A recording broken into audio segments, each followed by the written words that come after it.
ਮੇਰੇ ਪਿਆਰੇ ਦੇਸ਼ਵਾਸੀਓ, ਨਮਸਕਾਰ। ਮਨ ਕੀ ਬਾਤ ਵਿੱਚ ਤੁਹਾਡਾ ਸਵਾਗਤ ਹੈ। ਲੇਕਿਨ ਅੱਜ 26 ਨਵੰਬਰ ਅਸੀਂ ਕਦੇ ਵੀ ਭੁੱਲ ਨਹੀਂ ਸਕਦੇ। ਅੱਜ ਦੇ ਹੀ ਦਿਨ ਦੇਸ਼ 'ਤੇ ਸਭ ਤੋਂ ਭਿਆਨਕ ਅੱਤਵਾਦੀ ਹਮਲਾ ਹੋਇਆ ਸੀ। ਅੱਤਵਾਦੀਆਂ ਨੇ ਮੁੰਬਈ ਨੂੰ, ਪੂਰੇ ਦੇਸ਼ ਨੂੰ ਹਿਲਾ ਕੇ ਰੱਖ ਦਿੱਤਾ ਸੀ। ਲੇਕਿਨ ਇਹ ਭਾਰਤ ਦੀ ਸਮਰੱਥਾ ਹੈ ਕਿ ਅਸੀਂ ਉਸ ਹਮਲੇ ਤੋਂ ਉੱਭਰੇ ਅਤੇ ਹੁਣ ਪੂਰੇ ਹੌਸਲੇ ਦੇ ਨਾਲ ਅੱਤਵਾਦ ਨੂੰ ਕੁਚਲ ਵੀ ਰਹੇ ਹਾਂ। ਮੁੰਬਈ ਹਮਲੇ ਵਿੱਚ ਆਪਣਾ ਜੀਵਨ ਗਵਾਉਣ ਵਾਲੇ ਸਾਰੇ ਲੋਕਾਂ ਨੂੰ ਮੈਂ ਸ਼ਰਧਾਂਜਲੀ ਦਿੰਦਾ। ਇਸ ਹਮਲੇ ਵਿੱਚ ਸਾਡੇ ਜੋ ਜਾਂਬਾਜ਼ ਵੀਰਗਤੀ ਨੂੰ ਪ੍ਰਾਪਤ ਹੋਏ, ਦੇਸ਼ ਅੱਜ ਉਨ੍ਹਾਂ ਨੂੰ ਯਾਦ ਕਰ ਰਿਹਾ ਹੈ। ਮੇਰੇ ਸਾਥੀਓ, 26 ਨਵੰਬਰ ਦਾ ਅੱਜ ਦਾ ਇਹ ਦਿਨ ਇੱਕ ਹੋਰ ਵਜ੍ਹਾ ਨਾਲ ਵੀ ਬੇਹੱਦ ਮਹੱਤਵਪੂਰਨ ਹੈ। 1949 ਵਿੱਚ ਅੱਜ ਦੇ ਹੀ ਦਿਨ ਸੰਵਿਧਾਨ ਸਭਾ ਨੇ ਭਾਰਤ ਦੇ ਸੰਵਿਧਾਨ ਨੂੰ ਸਵੀਕਾਰ ਕੀਤਾ ਸੀ।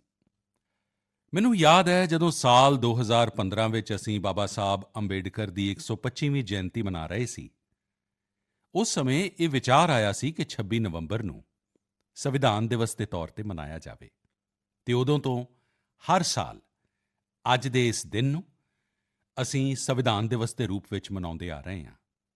ਮੈਂ ਸਾਰੇ ਦੇਸ਼ਵਾਸੀਆਂ ਨੂੰ ਸੰਵਿਧਾਨ ਦਿਵਸ ਦੀਆਂ ਬਹੁਤ-ਬਹੁਤ ਸ਼ੁਭਕਾਮਨਾਵਾਂ ਦਿੰਦਾ ਅਤੇ ਅਸੀਂ ਸਾਰੇ ਮਿਲ ਕੇ ਨਾਗਰਿਕਾਂ ਦੇ ਫਰਜ਼ਾਂ ਨੂੰ ਪਹਿਲ ਦਿੰਦੇ ਹੋਏ ਵਿਕਸਿਤ ਭਾਰਤ ਦੇ ਸੰਕਲਪ ਨੂੰ ਜ਼ਰੂਰ ਪੂਰਾ ਕਰਾਂਗੇ।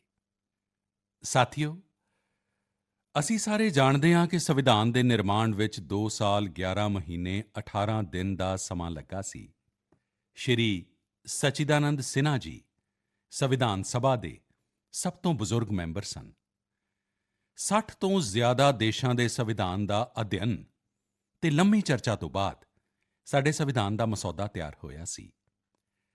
ਮਸੌਦਾ ਤਿਆਰ ਹੋਣ ਤੋਂ ਬਾਅਦ ਉਸ ਨੂੰ ਅੰਤਿਮ ਰੂਪ ਦੇਣ ਤੋਂ ਪਹਿਲਾਂ ਉਸ ਵਿੱਚ 2000 ਤੋਂ ਜ਼ਿਆਦਾ ਸੋਧਾਂ ਫਿਰ ਕੀਤੀਆਂ ਗਈਆਂ ਸਨ। 1950 ਵਿੱਚ ਸੰਵਿਧਾਨ ਲਾਗੂ ਹੋਣ ਤੋਂ ਬਾਅਦ ਵੀ ਹੁਣ ਤੱਕ ਕੁੱਲ 106 ਵਾਰ ਇਸ ਵਿੱਚ ਸੋਧ ਕੀਤੀ ਜਾ ਚੁੱਕੀ ਹੈ। ਸਮੇਂ, ਪਰਿਸਥਿਤੀ, ਦੇਸ਼ ਦੀ ਜ਼ਰੂਰਤ ਨੂੰ ਵੇਖਦਿਆਂ ਵੱਖ-ਵੱਖ ਸਰਕਾਰਾਂ ਨੇ ਵੱਖ-ਵੱਖ ਸਮੇਂ 'ਤੇ ਸੋਧ ਕੀਤੀ।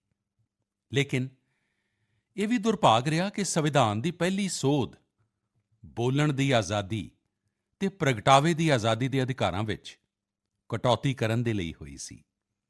ਉੱਥੇ ਹੀ ਸੰਵਿਧਾਨ ਦੀ 44ਵੀਂ ਸੋਧ ਦੇ ਮਾਧਿਅਮ ਨਾਲ ਐਮਰਜੈਂਸੀ ਦੇ ਦੌਰਾਨ ਕੀਤੀਆਂ ਗਈਆਂ ਗਲਤੀਆਂ ਨੂੰ ਸੁਧਾਰਿਆ ਗਿਆ ਸੀ।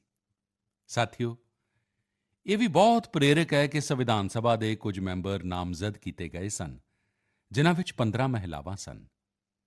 ਅਜਿਹੀ ਹੀ ਇੱਕ ਮੈਂਬਰ ਹੰਸਾ ਮਹਿਤਾ ਜੀ ਨੇ ਔਰਤਾਂ ਦੇ ਅਧਿਕਾਰ ਅਤੇ ਨਿਆਂ ਦੀ ਆਵਾਜ਼ ਬੁਲੰਦ ਕੀਤੀ ਸੀ। ਉਸ ਦੌਰ ਵਿੱਚ ਭਾਰਤ ਉਨ੍ਹਾਂ ਕੁਝ ਦੇਸ਼ਾਂ ਵਿੱਚ ਸੀ ਜਿੱਥੇ ਔਰਤਾਂ ਨੂੰ ਸੰਵਿਧਾਨ ਰਾਹੀਂ ਵੋਟ ਪਾਉਣ ਦਾ ਅਧਿਕਾਰ ਦਿੱਤਾ। ਰਾਸ਼ਟਰ ਨਿਰਮਾਣ ਵਿੱਚ ਜਦੋਂ ਸਾਰਿਆਂ ਦਾ ਸਾਥ ਹੁੰਦਾ ਹੈ ਤਾਂ ਹੀ ਸਭ ਦਾ ਵਿਕਾਸ ਹੋ ਪਾਉਂਦਾ ਹੈ। ਮੈਨੂੰ ਸੰਤੋਸ਼ ਹੈ ਕਿ ਸੰਵਿਧਾਨ ਨਿਰਮਾਤਾਵਾਂ ਦੀ ਉਸੇ ਦੂਰਦ੍ਰਿਸ਼ਟੀ ਦਾ ਪਾਲਣ ਕਰਦਿਆਂ ਹੁਣ ਭਾਰਤ ਦੀ ਸੰਸਦ ਨੇ ਨਾਰੀ ਸ਼ਕਤੀ ਵੰਦਨ ਅਧਿਨਿਯਮ ਪਾਸ ਕੀਤਾ ਹੈ। ਨਾਰੀ ਸ਼ਕਤੀ ਵੰਦਨ ਅਧਿਨਿਯਮ ਸਾਡੇ ਲੋਕਤੰਤਰ ਦੀ ਸੰਕਲਪ ਸ਼ਕਤੀ ਦਾ ਉਦਾਹਰਣ ਹੈ। ਇਹ ਵਿਕਸਿਤ ਭਾਰਤ ਦੇ ਸਾਡੇ ਸੰਕਲਪ ਨੂੰ ਗਤੀ ਦੇਣ ਦੇ ਲਈ ਵੀ ਓਨਾ ਹੀ ਸਹਾਇਕ ਹੋਏਗਾ। ਮੇਰੇ ਪਰਿਵਾਰਜਨੋ, ਰਾਸ਼ਟਰ ਨਿਰਮਾਣ ਦੀ ਕਮਾਨ ਜਦੋਂ ਜਨਤਾ ਜਨਾਰਦਨ ਸੰਭਾਲ ਲੈਂਦੀ ਹੈ ਤਾਂ ਦੁਨੀਆ ਦੀ ਕੋਈ ਵੀ ਤਾਕਤ ਉਸ ਦੇਸ਼ ਨੂੰ ਅੱਗੇ ਵਧਣ ਤੋਂ ਰੋਕ ਨਹੀਂ ਪਾਉਂਦੀ। ਅੱਜ ਭਾਰਤ ਵਿੱਚ ਵੀ ਸਪਸ਼ਟ ਦਿਖਾਈ ਦੇ ਰਿਹਾ ਹੈ ਕਿ ਕਈ ਪਰਿਵਰਤਨਾਂ ਦੀ ਅਗਵਾਈ ਦੇਸ਼ ਦੀ 140 ਕਰੋੜ ਜਨਤਾ ਹੀ ਕਰ ਰਹੀ ਹੈ।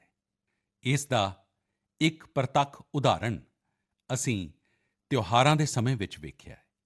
ਪਿਛਲੇ ਮਹੀਨੇ ਮਨ ਕੀ ਬਾਤ ਵਿੱਚ ਮੈਂ ਵੋਕਲ ਫਾਰ ਲੋਕਲ ਯਾਨੀ ਸਥਾਨਕ ਉਤਪਾਦਾਂ ਨੂੰ ਖਰੀਦਣ 'ਤੇ ਜ਼ੋਰ ਦਿੱਤਾ ਸੀ। ਬੀਤੇ ਕੁਝ ਦਿਨਾਂ ਦੇ ਅੰਦਰ ਹੀ ਦੀਵਾਲੀ, ਭਾਈ ਦੂਜ ਅਤੇ ਛੱਠ ਅਤੇ ਦੇਸ਼ ਵਿੱਚ 4 ਲੱਖ ਕਰੋੜ ਤੋਂ ਜ਼ਿਆਦਾ ਦਾ ਕਾਰੋਬਾਰ ਹੋਇਆ ਅਤੇ ਇਸ ਦੌਰਾਨ ਭਾਰਤ ਵਿੱਚ ਬਣੇ ਉਤਪਾਦਾਂ ਨੂੰ ਖਰੀਦਣ ਦਾ ਜ਼ਬਰਦਸਤ ਉਤਸ਼ਾਹ ਲੋਕਾਂ ਵਿੱਚ ਵੇਖਿਆ ਗਿਆ। ਹੁਣ ਤਾਂ ਘਰ ਦੇ ਬੱਚੇ ਵੀ ਦੁਕਾਨ 'ਤੇ ਕੁਝ ਖਰੀਦਣ ਸਮੇਂ ਇਹ ਵੇਖਣ ਲੱਗੇ ਨੇ ਕਿ ਉਨ੍ਹਾਂ 'ਤੇ ਮੇਡ ਇਨ ਇੰਡੀਆ ਲਿਖਿਆ ਹੈ ਕਿ ਨਹੀਂ। ਇੰਨਾ ਹੀ ਨਹੀਂ, ਆਨਲਾਈਨ ਸਾਮਾਨ ਖਰੀਦਣ ਸਮੇਂ ਹੁਣ ਲੋਕ ਕੰਟਰੀ ਆਫ origin ਇਸ ਨੂੰ ਵੀ ਵੇਖਣਾ ਨਹੀਂ ਭੁੱਲਦੇ। ਸਾਥੀਓ, ਜਿਵੇਂ ਸਵੱਛ ਭਾਰਤ ਮੁਹਿੰਮ ਦੀ ਸਫਲਤਾ ਹੀ ਉਸ ਦੀ ਪ੍ਰੇਰਣਾ ਬਣ ਰਹੀ ਹੈ, ਉਂਝ ਹੀ ਵੋਕਲ ਫਾਰ ਲੋਕਲ ਦੀ ਸਫਲਤਾ ਵਿਕਸਿਤ ਭਾਰਤ, ਸਮਰਿੱਧ ਭਾਰਤ ਦੇ ਦਰਵਾਜ਼ੇ ਖੋਲ੍ਹ ਰਹੀ ਹੈ। ਵੋਕਲ ਫਾਰ ਲੋਕਲ ਦੀ ਇਹ ਮੁਹਿੰਮ ਪੂਰੇ ਦੇਸ਼ ਦੀ ਅਰਥ ਵਿਵਸਥਾ ਨੂੰ ਮਜ਼ਬੂਤੀ ਦਿੰਦੀ ਹੈ। ਵੋਕਲ ਫਾਰ ਲੋਕਲ ਅਭਿਆਨ ਰੋਜ਼ਗਾਰ ਦੀ ਗਾਰੰਟੀ ਹੈ, ਇਹ ਵਿਕਾਸ ਦੀ ਗਾਰੰਟੀ ਹੈ, ਇਹ ਦੇਸ਼ ਦੇ ਸੰਤੁਲਿਤ ਵਿਕਾਸ ਦੀ ਗਾਰੰਟੀ ਹੈ। ਇਸ ਨਾਲ ਸ਼ਹਿਰੀ ਤੇ ਦਿਹਾਤੀ ਦੋਵਾਂ ਨੂੰ ਬਰਾਬਰ ਮੌਕੇ ਮਿਲਦੇ ਨੇ। ਇਸ ਨਾਲ ਸਥਾਨਕ ਉਤਪਾਦਾਂ ਵਿੱਚ ਵੈਲਿਊ ਐਡੀਸ਼ਨ ਦਾ ਵੀ ਰਾਹ ਬਣਦਾ ਹੈ ਅਤੇ ਜੇਕਰ ਕਦੇ ਵੈਸ਼ਵਿਕ ਅਰਥ ਵਿਵਸਥਾ ਵਿੱਚ ਉਤਾਰ ਚੜ੍ਹਾਅ ਆਉਂਦਾ ਹੈ, ਤਾਂ ਵੋਕਲ ਫਾਰ ਲੋਕਲ ਦਾ ਮੰਤਰ ਸਾਡੀ ਅਰਥ ਵਿਵਸਥਾ ਦੀ ਸਾਂਭ ਸੰਭਾਲ ਵੀ ਕਰਦਾ ਹੈ। ਸਾਥੀਓ, ਭਾਰਤੀ ਉਤਪਾਦਾਂ ਦੇ ਪ੍ਰਤੀ ਇਹ ਭਾਵਨਾ ਸਿਰਫ ਤਿਉਹਾਰਾਂ ਤੱਕ ਹੀ ਸੀਮਿਤ ਨਹੀਂ ਰਹਿਣੀ ਚਾਹੀਦੀ। ਹੁਣ ਵਿਆਹਾਂ ਦਾ ਮੌਸਮ ਵੀ ਸ਼ੁਰੂ ਹੋ ਚੁੱਕਾ ਹੈ। ਕੁਝ ਵਪਾਰ ਸੰਗਠਨਾਂ ਦਾ ਅੰਦਾਜ਼ਾ ਹੈ ਕਿ ਵਿਆਹਾਂ ਦੇ ਸੀਜ਼ਨ ਵਿੱਚ ਲਗਭਗ 5 ਲੱਖ ਕਰੋੜ ਰੁਪਏ ਦਾ ਕਾਰੋਬਾਰ ਹੋ ਸਕਦਾ ਹੈ। ਵਿਆਹਾਂ ਨਾਲ ਜੁੜੀ ਖਰੀਦਦਾਰੀ ਵਿੱਚ ਵੀ ਤੁਸੀਂ ਸਾਰੇ ਭਾਰਤ ਵਿੱਚ ਬਣੇ ਉਤਪਾਦਾਂ ਨੂੰ ਹੀ ਮਹੱਤਵ ਦਿਓ। ਅਤੇ ਹਾਂ, ਜਦੋਂ ਵਿਆਹ ਦੀ ਗੱਲ ਚੱਲੀ ਹੈ ਤਾਂ ਮੈਨੂੰ ਇੱਕ ਗੱਲ ਲੰਮੇ ਅਰਸੇ ਤੋਂ ਕਦੇ-ਕਦੇ ਬਹੁਤ ਦੁਖੀ ਕਰਦੀ ਹੈ ਅਤੇ ਆਪਣੇ ਮਨ ਦੀ ਪੀੜਾ ਮੈਂ ਆਪਣੇ ਪਰਿਵਾਰ ਵਾਲਿਆਂ ਨੂੰ ਨਹੀਂ ਕਹਾਂਗਾ ਤੇ ਫਿਰ ਕਿਹਨੂੰ ਕਹਾਂਗਾ। ਤੁਸੀਂ ਸੋਚੋ, ਇਨ੍ਹੀਂ ਦਿਨੀਂ ਇਹ ਜੋ ਕੁਝ ਪਰਿਵਾਰਾਂ ਵਿੱਚ ਵਿਦੇਸ਼ਾਂ 'ਚ ਜਾ ਕੇ ਵਿਆਹ ਕਰਨ ਦਾ ਜੋ ਇੱਕ ਨਵਾਂ ਵਾਤਾਵਰਣ ਬਣਦਾ ਜਾ ਰਿਹਾ ਹੈ, ਕੀ ਇਹ ਜ਼ਰੂਰੀ ਹੈ? ਭਾਰਤ ਦੀ ਮਿੱਟੀ ਵਿੱਚ, ਭਾਰਤ ਦੇ ਲੋਕਾਂ ਵਿੱਚ ਜੇਕਰ ਅਸੀਂ ਵਿਆਹ ਸ਼ਾਦੀ ਕਰਾਂਗੇ ਤਾਂ ਦੇਸ਼ ਦਾ ਪੈਸਾ ਦੇਸ਼ ਵਿੱਚ ਹੀ ਰਹੇਗਾ। ਦੇਸ਼ ਦੇ ਲੋਕਾਂ ਨੂੰ ਤੁਹਾਡੇ ਵਿਆਹ ਵਿੱਚ ਕੁਝ ਨਾ ਕੁਝ ਸੇਵਾ ਕਰਨ ਦਾ ਮੌਕਾ ਮਿਲੇਗਾ। ਛੋਟੇ-ਛੋਟੇ ਗਰੀਬ ਲੋਕ ਵੀ ਆਪਣੇ ਬੱਚਿਆਂ ਨੂੰ ਤੁਹਾਡੇ ਵਿਆਹ ਦੀਆਂ ਗੱਲਾਂ ਦੱਸਣਗੇ।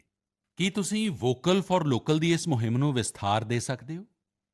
ਕਿਉਂ ਨਾ ਅਸੀਂ ਵਿਆਹ ਸ਼ਾਦੀ ਵਰਗੇ ਸਮਾਗਮ ਆਪਣੇ ਹੀ ਦੇਸ਼ ਵਿੱਚ ਕਰੀਏ। ਹੋ ਸਕਦਾ ਹੈ ਤੁਹਾਨੂੰ ਜਿਹੋ ਜਿਹੀ ਵਿਵਸਥਾ ਚਾਹੀਦੀ ਹੈ ਅੱਜ ਨਹੀਂ ਹੋਏਗੀ, ਲੇਕਿਨ ਜੇਕਰ ਅਸੀਂ ਇਸ ਤਰ੍ਹਾਂ ਦੇ ਸਮਾਗਮ ਕਰਾਂਗੇ ਤਾਂ ਵਿਵਸਥਾਵਾਂ ਵੀ ਵਿਕਸਿਤ ਹੋਣਗੀਆਂ।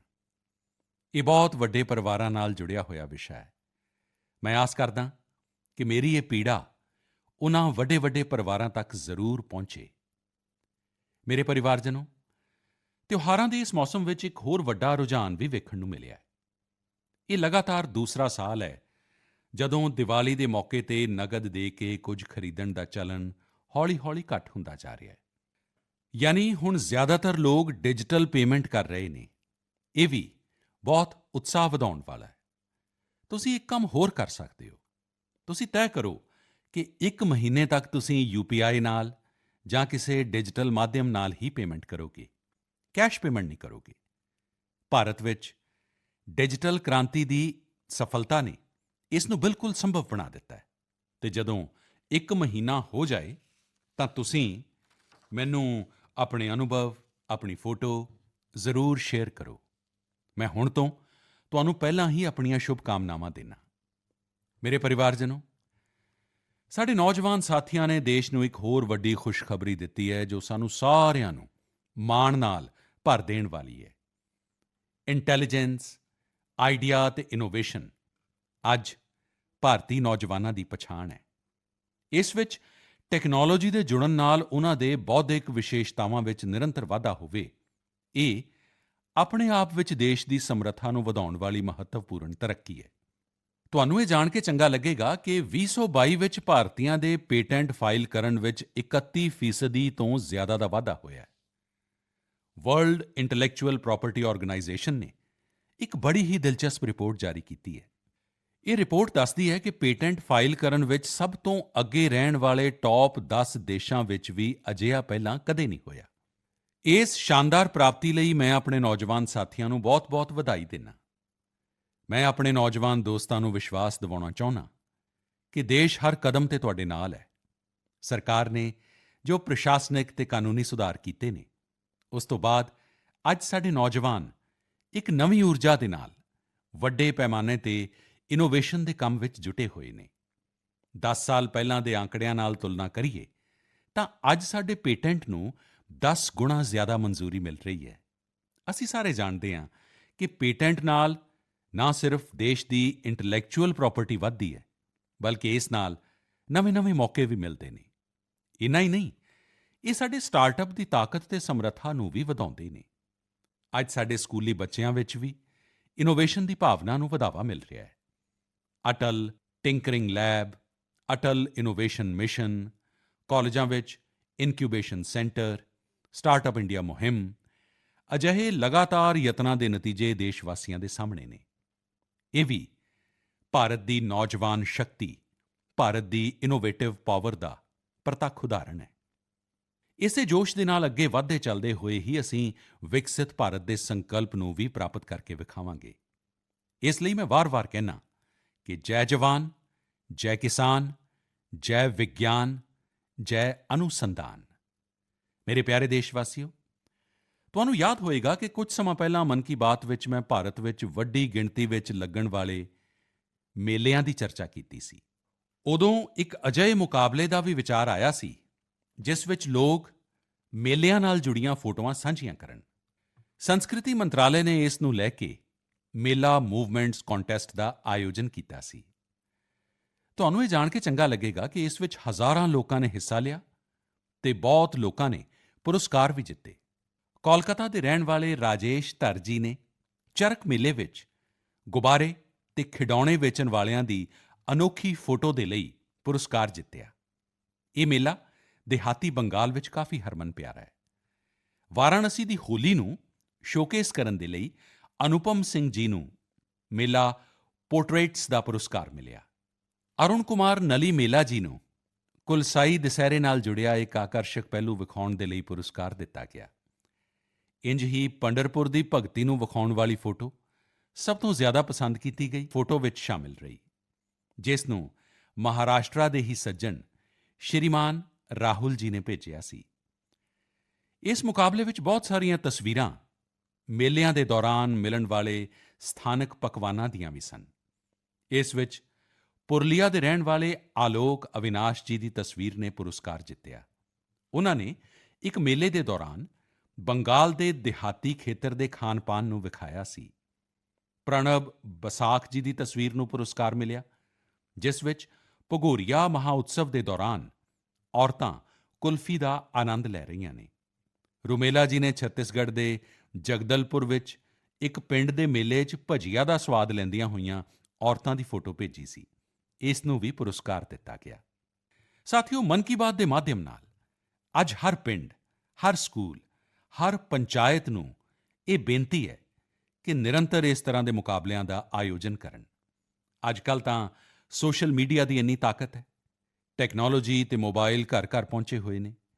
ਤੁਹਾਡੇ ਲੋਕਲ ਪੁਰਬ ਹੋਣ ਜਾਂ ਉਤਪਾਦ, ਉਨ੍ਹਾਂ ਨੂੰ ਤੁਸੀਂ ਇੰਝ ਕਰਕੇ ਵੀ ਵੈਸ਼ਵਿਕ ਬਣਾ ਸਕਦੇ ਹੋ। ਸਾਥੀਓ, ਪਿੰਡ-ਪਿੰਡ ਵਿੱਚ ਲੱਗਣ ਵਾਲੇ ਮੇਲਿਆਂ ਦੇ ਵਾਂਗ ਹੀ ਸਾਡੇ ਇੱਥੇ ਵਿਭਿੰਨ ਨਾਚਾਂ ਦੀ ਵੀ ਆਪਣੀ ਹੀ ਵਿਰਾਸਤ ਹੈ। ਝਾਰਖੰਡ, ਓਡੀਸ਼ਾ ਤੇ ਬੰਗਾਲ ਦੇ ਜਨਜਾਤੀ ਇਲਾਕਿਆਂ ਵਿੱਚ ਇੱਕ ਬਹੁਤ ਪ੍ਰਸਿੱਧ ਨਾਚ ਹੈ ਜਿਸ ਨੂੰ ਛਊ ਕਿਹਾ ਜਾਂਦਾ ਹੈ। 15 ਤੋਂ 17 ਨਵੰਬਰ ਤੱਕ ਇੱਕ ਭਾਰਤ ਸ਼੍ਰੇਸ਼ਠ ਭਾਰਤ ਦੀ ਭਾਵਨਾ ਨਾਲ ਸ਼੍ਰੀਨਗਰ ਵਿੱਚ ਛਊ ਉਤਸਵ ਦਾ ਆਯੋਜਨ ਕੀਤਾ ਗਿਆ। ਇਸ ਪ੍ਰੋਗਰਾਮ ਵਿੱਚ ਸਭ ਨੇ ਛਊ ਨਾਚ ਦਾ ਆਨੰਦ ਉਠਾਇਆ। ਸ਼੍ਰੀਨਗਰ ਦੇ ਨੌਜਵਾਨਾਂ ਨੂੰ ਛਊ ਨਾਚ ਦੀ ਸਿਖਲਾਈ ਦੇਣ ਦੇ ਲਈ ਇੱਕ ਵਰਕਸ਼ਾਪ ਦਾ ਆਯੋਜਨ ਵੀ ਹੋਇਆ। ਇਸੇ ਤਰ੍ਹਾਂ ਕੁਝ ਹਫ਼ਤੇ ਪਹਿਲਾਂ ਹੀ ਕਠੂਆ ਜ਼ਿਲ੍ਹੇ ਵਿੱਚ ਬਸੋਹਲੀ ਉਤਸਵ ਦਾ ਆਯੋਜਨ ਕੀਤਾ ਗਿਆ। ਇਹ ਜਗ੍ਹਾ ਜੰਮੂ ਤੋਂ 150 ਕਿਲੋਮੀਟਰ ਦੂਰ ਹੈ। ਇਸ ਉਤਸਵ ਵਿੱਚ ਸਥਾਨਕ ਕਲਾ, ਲੋਕ ਨਾਚ ਤੇ ਰਵਾਇਤੀ ਰਾਮਲੀਲਾ ਦਾ ਆਯੋਜਨ ਹੋਇਆ। ਸਾਥੀਓ, ਭਾਰਤੀ ਸੰਸਕ੍ਰਿਤੀ ਦੀ ਸੁੰਦਰਤਾ ਨੂੰ ਸਾਊਦੀ ਅਰਬ ਵਿੱਚ ਵੀ ਮਹਿਸੂਸ ਕੀਤਾ ਗਿਆ। ਇਸੇ ਮਹੀਨੇ ਸਾਊਦੀ ਅਰਬ ਵਿੱਚ ਸੰਸਕ੍ਰਿਤ ਉਤਸਵ ਨਾਂ ਦਾ ਇੱਕ ਆਯੋਜਨ ਹੋਇਆ। ਇਹ ਆਪਣੇ ਆਪ ਵਿੱਚ ਬਹੁਤ ਅਨੋਖਾ ਸੀ, ਕਿਉਂਕਿ ਇਹ ਪੂਰਾ ਪ੍ਰੋਗਰਾਮ ਹੀ ਸੰਸਕ੍ਰਿਤ ਵਿੱਚ ਸੀ। ਸੰਵਾਦ, ਸੰਗੀਤ, ਨਾਚ, ਸਭ ਕੁਝ ਸੰਸਕ੍ਰਿਤ ਵਿੱਚ। ਇਸ ਵਿੱਚ ਉੱਥੋਂ ਦੇ ਸਥਾਨਕ ਲੋਕਾਂ ਦੀ ਭਾਗੀਦਾਰੀ ਵੀ ਵੇਖੀ ਗਈ।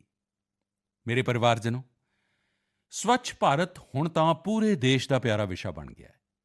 ਮੇਰਾ ਤਾਂ ਪਿਆਰਾ ਵਿਸ਼ਾ ਹੈ ਹੀ, ਤੇ ਜਿਉਂ ਹੀ ਮੈਨੂੰ ਇਸ ਨਾਲ ਜੁੜੀ ਕੋਈ ਖਬਰ ਮਿਲਦੀ ਹੈ, ਮੇਰਾ ਮਨ ਉਸ ਪਾਸੇ ਚਲਾ ਹੀ ਜਾਂਦਾ ਹੈ ਤੇ ਸੁਭਾਵਿਕ ਹੈ ਕਿ ਫਿਰ ਤਾਂ ਉਸ ਨੂੰ ਮਨ ਕੀ ਬਾਤ ਵਿੱਚ ਜਗ੍ਹਾ ਮਿਲ ਹੀ ਜਾਂਦੀ ਹੈ।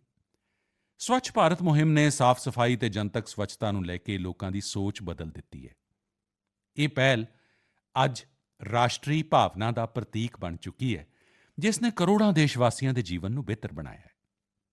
ਇਸ ਮੁਹਿੰਮ ਨੇ ਵੱਖ-ਵੱਖ ਖੇਤਰ ਦੇ ਲੋਕਾਂ, ਖਾਸ ਕਰਕੇ ਨੌਜਵਾਨਾਂ ਨੂੰ ਸਮੂਹਿਕ ਭਾਗੀਦਾਰੀ ਦੇ ਲਈ ਵੀ ਪ੍ਰੇਰਿਤ ਕੀਤਾ ਹੈ। ਅਜਿਹਾ ਹੀ ਇੱਕ ਸ਼ਲਾਘਾਯੋਗ ਕਦਮ ਸੂਰਤ ਵਿੱਚ ਵੇਖਣ ਨੂੰ ਮਿਲਿਆ। ਨੌਜਵਾਨਾਂ ਦੀ ਇੱਕ ਟੀਮ ਨੇ ਇੱਥੇ ਪ੍ਰੋਜੈਕਟ ਸੂਰਤ ਇਸ ਦੀ ਸ਼ੁਰੂਆਤ ਕੀਤੀ ਹੈ। ਇਸ ਦਾ ਟੀਚਾ ਸੂਰਤ ਨੂੰ ਇੱਕ ਅਜਿਹਾ ਮਾਡਲ ਸ਼ਹਿਰ ਬਣਾਉਣਾ ਹੈ ਜੋ ਸਫਾਈ ਤੇ ਟਿਕਾਊ ਵਿਕਾਸ ਦੀ ਬਿਹਤਰੀਨ ਮਿਸਾਲ ਬਣੇ। ਸਫਾਈ ਸੰਡੇ ਦੇ ਨਾਂ ਨਾਲ ਸ਼ੁਰੂ ਹੋਏ ਇਸ ਯਤਨ ਦੇ ਤਹਿਤ ਸੂਰਤ ਦੇ ਨੌਜਵਾਨ ਪਹਿਲਾਂ ਜਨਤਕ ਥਾਵਾਂ ਤੇ ਦੁਮਾਸ ਬੀਚ ਦੀ ਸਫਾਈ ਕਰਦੇ ਸਨ। ਬਾਅਦ ਵਿੱਚ ਇਹ ਲੋਕ ਤਾਪੀ ਨਦੀ ਦੇ ਕਿਨਾਰਿਆਂ ਦੀ ਸਫਾਈ ਵਿੱਚ ਜੀ-ਜਾਨ ਨਾਲ ਜੁਟ ਗਏ ਤੇ ਤੁਹਾਨੂੰ ਜਾਣ ਕੇ ਖੁਸ਼ੀ ਹੋਏਗੀ ਕਿ ਵੇਖਦੇ ਹੀ ਵੇਖਦੇ ਇਸ ਨਾਲ ਜੁੜੇ ਲੋਕਾਂ ਦੀ ਗਿਣਤੀ 50,000 ਤੋਂ ਜ਼ਿਆਦਾ ਹੋ ਗਈ ਹੈ। ਲੋਕਾਂ ਤੋਂ ਮਿਲੇ ਸਮਰਥਨ ਨਾਲ ਟੀਮ ਦਾ ਆਤਮ-ਵਿਸ਼ਵਾਸ ਵਧਿਆ, ਜਿਸ ਤੋਂ ਬਾਅਦ ਉਨ੍ਹਾਂ ਨੇ ਕਚਰਾ ਇਕੱਠਾ ਕਰਨ ਦਾ ਕੰਮ ਵੀ ਸ਼ੁਰੂ ਕੀਤਾ। ਤੁਹਾਨੂੰ ਜਾਣ ਕੇ ਹੈਰਾਨੀ ਹੋਏਗੀ ਕਿ ਇਸ ਟੀਮ ਨੇ ਲੱਖਾਂ ਕਿਲੋ ਕਚਰਾ ਹਟਾਇਆ ਹੈ। ਜ਼ਮੀਨੀ ਪੱਧਰ ਤੇ ਕੀਤੇ ਗਏ ਅਜਿਹੇ ਕਦਮ ਬਹੁਤ ਵੱਡੇ ਬਦਲਾਅ ਲਿਆਉਣ ਵਾਲੇ ਹੁੰਦੇ ਨੇ। ਸਾਥੀਓ, ਗੁਜਰਾਤ ਤੋਂ ਇੱਕ ਹੋਰ ਜਾਣਕਾਰੀ ਆਈ ਹੈ।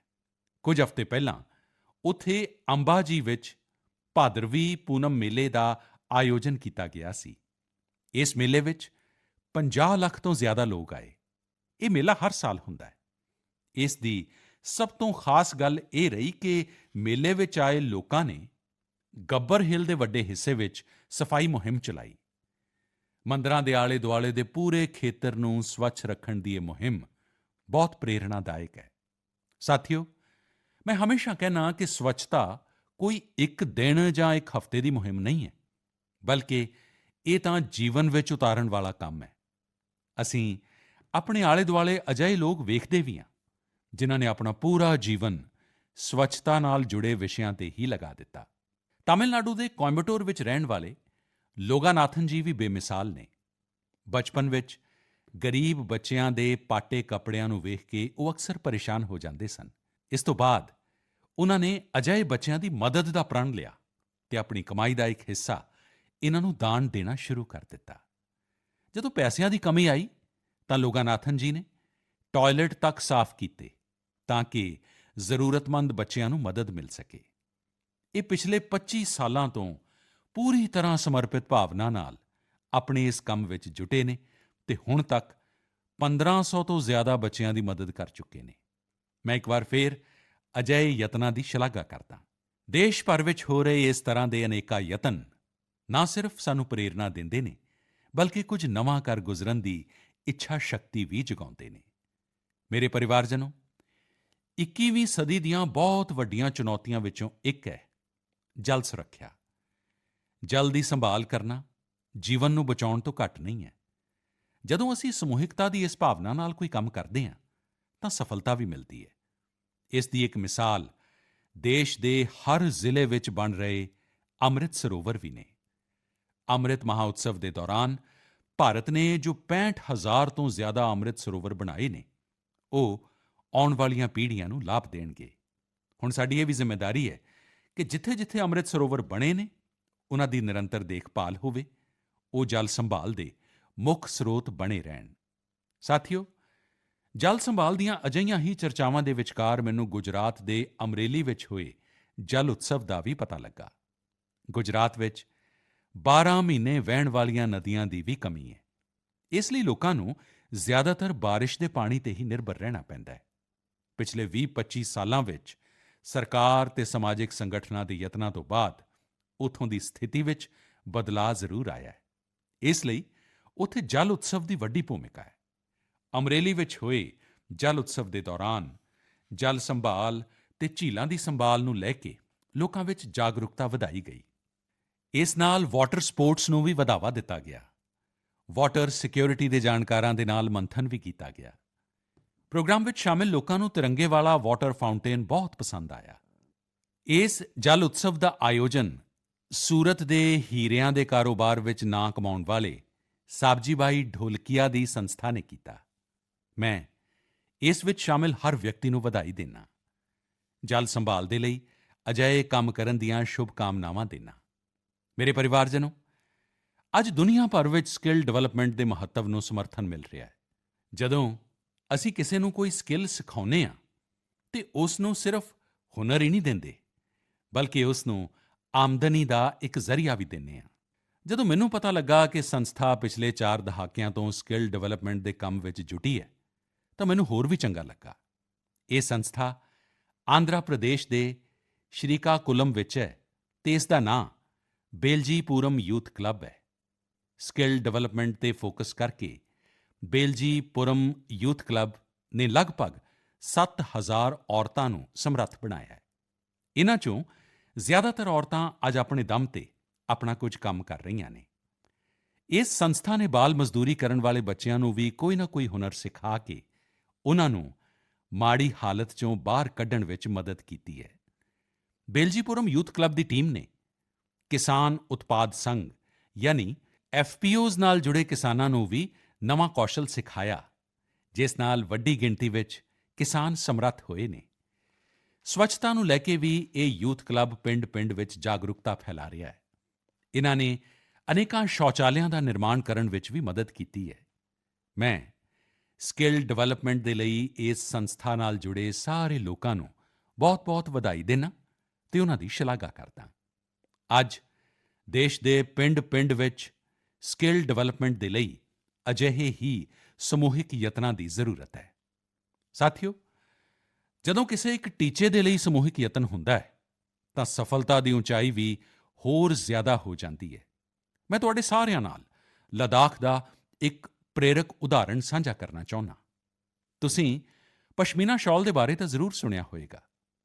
ਪਿਛਲੇ ਕੁਝ ਸਮੇਂ ਤੋਂ ਲੱਦਾਖੀ ਪਸ਼ਮੀਨੇ ਦੀ ਵੀ ਬਹੁਤ ਚਰਚਾ ਹੋ ਰਹੀ ਹੈ। ਲੱਦਾਖੀ ਪਸ਼ਮੀਨਾ ਲੂਮਜ਼ ਆਫ ਲੱਦਾਖ ਦੇ ਨਾਮ ਨਾਲ ਦੁਨੀਆ ਭਰ ਦੇ ਬਾਜ਼ਾਰਾਂ ਵਿੱਚ ਪਹੁੰਚ ਰਿਹਾ ਹੈ।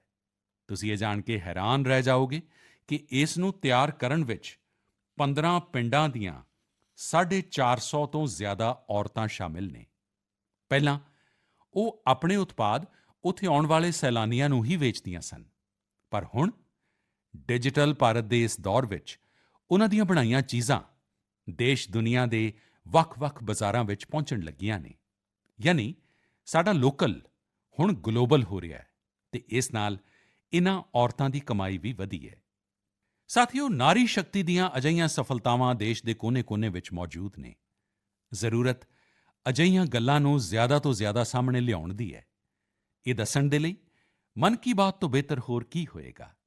ਤੁਸੀਂ ਵੀ ਅਜਿਹੀਆਂ ਮਿਸਾਲਾਂ ਨੂੰ ਮੇਰੇ ਨਾਲ ਜ਼ਿਆਦਾ ਤੋਂ ਜ਼ਿਆਦਾ ਸ਼ੇਅਰ ਕਰੋ। ਮੈਂ ਵੀ ਪੂਰਾ ਯਤਨ ਕਰਾਂਗਾ ਕਿ ਉਨ੍ਹਾਂ ਨੂੰ ਤੁਹਾਡੇ ਵਿਚਕਾਰ ਲਿਆ ਸਕਾਂ। ਮੇਰੇ ਪਰਿਵਾਰਜਨੋ, ਮਨ ਕੀ ਬਾਤ ਵਿੱਚ ਅਸੀਂ ਅਜਿਹੇ ਸਮੂਹਿਕ ਯਤਨਾਂ ਦੀ ਚਰਚਾ ਕਰਦੇ ਹਾਂ ਜਿਨ੍ਹਾਂ ਨਾਲ ਸਮਾਜ ਵਿੱਚ ਵੱਡੇ-ਵੱਡੇ ਬਦਲਾਅ ਆਏ ਨੇ। ਮਨ ਕੀ ਬਾਤ ਦੀ ਇੱਕ ਹੋਰ ਪ੍ਰਾਪਤੀ ਇਹ ਵੀ ਹੈ ਕਿ ਇਸ ਨੇ ਘਰ-ਘਰ ਵਿੱਚ ਰੇਡੀਓ ਨੂੰ ਹੋਰ ਜ਼ਿਆਦਾ ਹਰਮਨ-ਪਿਆਰਾ ਬਣਾ ਦਿੱਤਾ ਹੈ। ਮਾਈਗੋਵ ਤੇ ਮੈਨੂੰ ਉੱਤਰ ਪ੍ਰਦੇਸ਼ ਵਿੱਚ ਅਮਰੋਹਾ ਦੇ ਰਾਮ ਸਿੰਘ ਬੋਧ ਜੀ ਦਾ ਇੱਕ ਪੱਤਰ ਮਿਲਿਆ ਹੈ। ਰਾਮ ਸਿੰਘ ਜੀ ਪਿਛਲੇ ਕਈ ਦਹਾਕਿਆਂ ਤੋਂ ਰੇਡੀਓ ਇਕੱਠੇ ਕਰਨ ਦੇ ਕੰਮ ਵਿੱਚ ਜੁਟੇ ਨੇ। ਉਨ੍ਹਾਂ ਦਾ ਕਹਿਣਾ ਹੈ ਕਿ ਮਨ ਕੀ ਬਾਤ ਦੇ ਬਾਅਦ ਉਨ੍ਹਾਂ ਦੇ ਰੇਡੀਓ ਮਿਊਜ਼ੀਅਮ ਦੇ ਪ੍ਰਤੀ ਲੋਕਾਂ ਦੀ ਉਤਸੁਕਤਾ ਹੋਰ ਵੱਧ ਗਈ ਹੈ। ਇੰਝ ਹੀ ਮਨ ਕੀ ਬਾਤ ਤੋਂ ਪ੍ਰੇਰਿਤ ਹੋ ਕੇ ਅਹਿਮਦਾਬਾਦ ਦੇ ਕੋਲ ਤੀਰਥ ਧਾਮ ਪ੍ਰੇਰਣਾ ਤੀਰਥ ਨੇ ਇੱਕ ਦਿਲਚਸਪ ਪ੍ਰਦਰਸ਼ਨੀ ਲਾਈ ਹੈ। ਇਸ ਵਿੱਚ ਦੇਸ਼-ਵਿਦੇਸ਼ ਦੇ 100 ਤੋਂ ਜ਼ਿਆਦਾ ਐਂਟੀਕ ਰੇਡੀਓ ਰੱਖੇ ਗਏ ਨੇ। ਇੱਥੇ ਮਨ ਕੀ ਬਾਤ ਦੇ ਹੁਣ ਤੱਕ ਦੇ ਸਾਰੇ ਐਪੀਸੋਡਜ਼ ਨੂੰ ਸੁਣਿਆ ਜਾ ਸਕਦਾ ਹੈ। ਕਈ ਹੋਰ ਉਦਾਹਰਣ ਨੇ ਜਿਨ੍ਹਾਂ ਤੋਂ ਪਤਾ ਲੱਗਦਾ ਹੈ ਕਿ ਕਿਵੇਂ ਲੋਕਾਂ ਨੇ ਮਨ ਕੀ ਬਾਤ ਤੋਂ ਪ੍ਰੇਰਿਤ ਹੋ ਕੇ ਆਪਣਾ ਖੁਦ ਦਾ ਕੰਮ ਸ਼ੁਰੂ ਕੀਤਾ। ਅਜਿਹਾ ਹੀ ਇੱਕ ਉਦਾਹਰਣ ਕਰਨਾਟਕ ਦੇ ਚਾਮਰਾਜ ਨਗਰ ਦੀ ਵਰਸ਼ਾ ਜੀ ਦਾ ਹੈ, ਜਿਨ੍ਹਾਂ ਨੂੰ ਮਨ ਕੀ ਬਾਤ ਆਪਣੇ ਪੈਰਾਂ 'ਤੇ ਖੜ੍ਹਾ ਹੋਣ ਲਈ ਪ੍ਰੇਰਿਤ ਕਰਦਾ ਰਿਹਾ।